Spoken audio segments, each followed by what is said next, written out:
Okay, I'll continue this thing here. Yeah. Alright. Let's see here. I think I'll be back just a little bit here. So, yeah.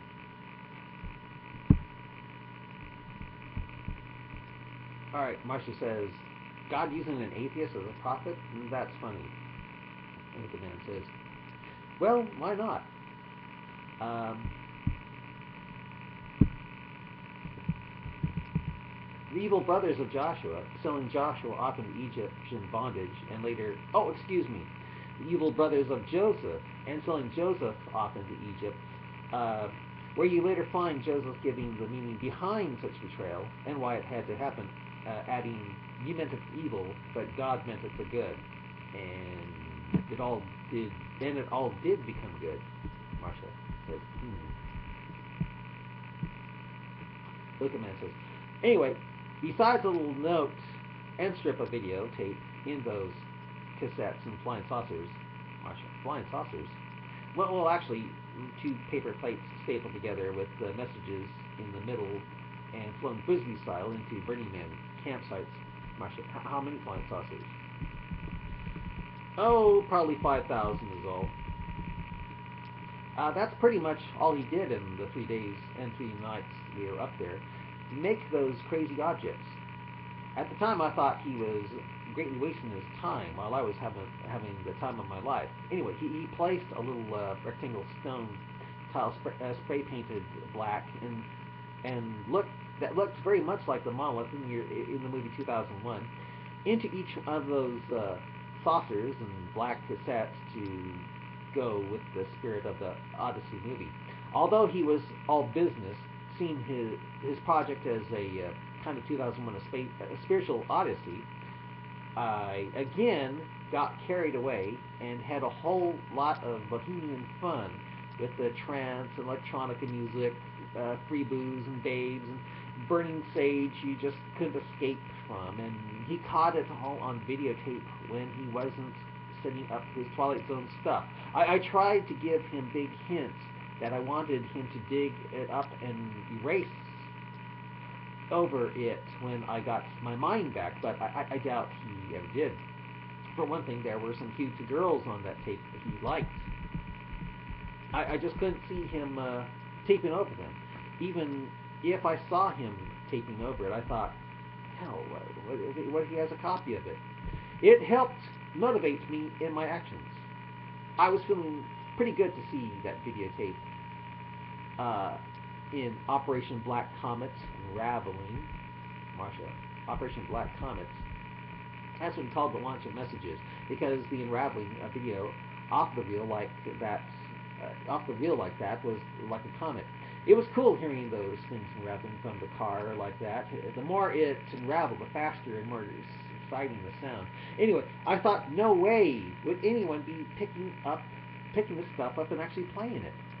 And I started getting nervous about the Burning Man tape we made. The more reports came in they they did and were actually doing it, playing the tape and converting it to digital.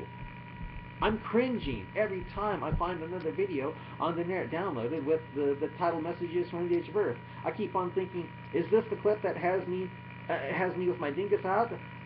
I cringe like you would believe. Like you would believe it. They will say, "Hey, that's the famous filmmaker and his fill in the blank." I know, I know. Why should I be ashamed of something God created for me, and I had no say in the matter? Am I ashamed of God making me that? Aaron had no problem with me, the Asperger guy that he was. Well, I do, and that's my dingus. I have a problem with that. Marcia thinking, and Marcia thinking, let's at the case. You don't mind if I see that glued together book called Messages from the Edge of Earth that started it all? I'd like to see if I can have my assistant capture what he said between the two glued pages. The man says, be my guest. I'll try to find it for you.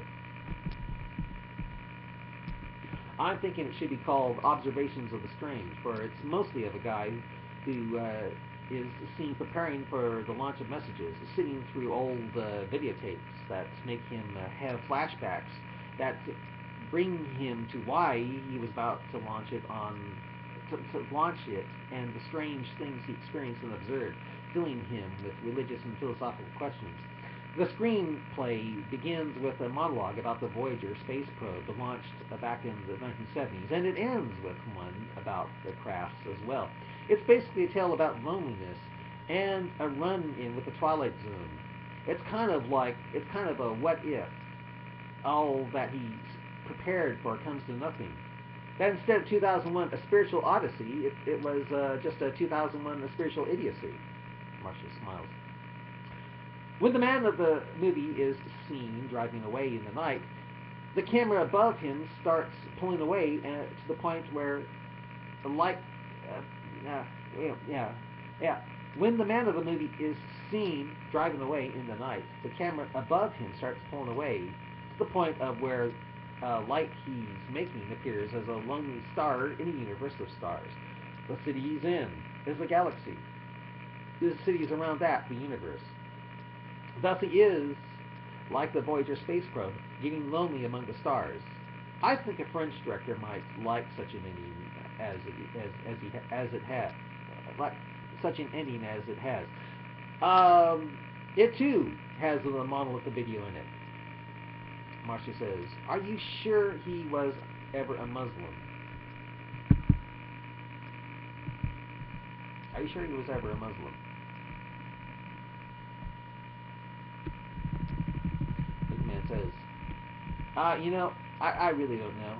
For he seemed to have major problems with Islam before he ever did the Shahada. Of course, he was awfully crushed when the Saddam statue went down instead of Kurds possibly opening up. Oh shoot, that thing. It must have run out of. I'll get back to this later because I don't want to record if that thing's not working. So because I know this is probably going to be pulled off. So I'll quit it here. All right, bye.